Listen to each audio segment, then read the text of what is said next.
Hello students, hope all you are well.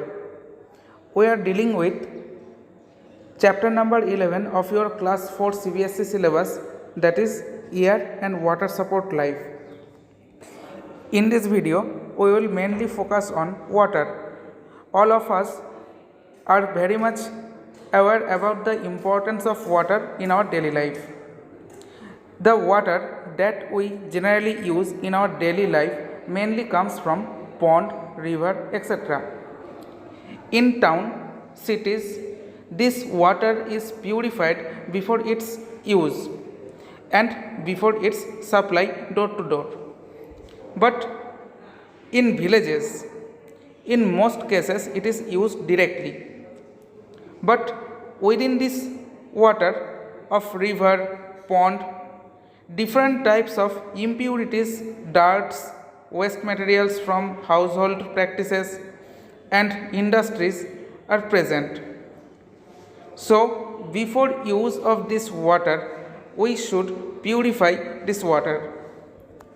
In this video, we will discuss the mechanism of removal of these impurities under two headings.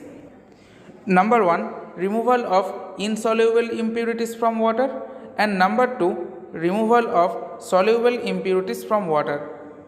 So at first we will learn about the mechanism how we can remove these insoluble impurities from the water. So at first we have to know what is soluble impurities. So soluble impurities, these are the impurities or these are the objects that completely mix or dissolve within the water. For example, salts. And insoluble impurities, these are the impurities which do not mix or dissolve within the water. For example, sand. So to remove these insoluble impurities from the water, we generally use two mechanisms.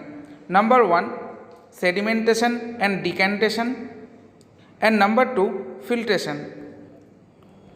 So at first we will learn about sedimentation and decantation. Through this process, insoluble impurities of water like mud can be separated easily. In this process, if we allow the water to stand in an undisturbed way for some time, then the insoluble particles settle down due to its weight. As a result, a clean water remains at the upper region and the impurities is sedimented at the bottom of the water. This process of settling down of insoluble particles is known as sedimentation, and the solid materials collected at the bottom of the water body is known as sediment.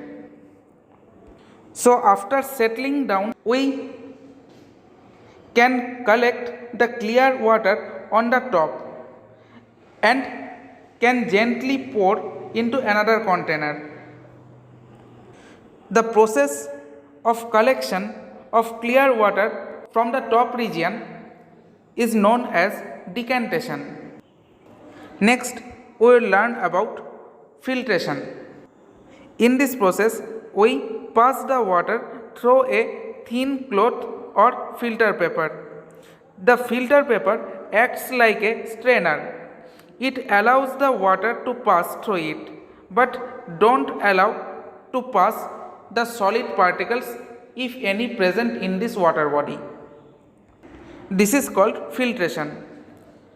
In this image, you can see that at first a filter paper is taken. Next, we fold this filter paper into 4 folds and then transform this fold of paper into a conical shape. Now this conical shaped filter paper is seated on a funnel. Now this funnel with filter paper is used like filtering apparatus. Now the water that we have to filter, this water have to pass through this filtering apparatus. As a result, if any insoluble particles are present in this water, then it cannot pass through this filter paper. As a result, the pure water or clean water, it can pass through the funnel and it can be collected into the beaker. So this is the filtration process. Next, we will discuss the mechanism how we can remove the soluble impurities from the water.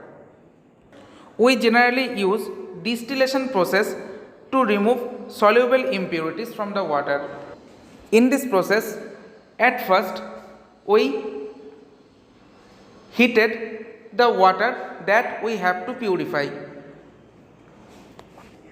As we heated this water in boiling point or in its boiling temperature, then the water starts to evaporate. In this process, only the water molecule evaporates, but the soluble part or soluble particles, if any present in this water, they cannot evaporate. As a result, if we condense this water vapor in any way and convert this water vapor into the liquid water again, then that liquid water will be the purified or distilled water. In this process, we can remove the soluble particles from the water body. Now we will discuss the procedure of purification of water in public water supply system. In this process, at first the water is collected from a river or from a pond to a coagulation chamber. In this coagulation chamber, alum and some other chemicals are generally used and it is added to the water, and these chemical substances attracts the dirt particles and form clumps. This process is called coagulation.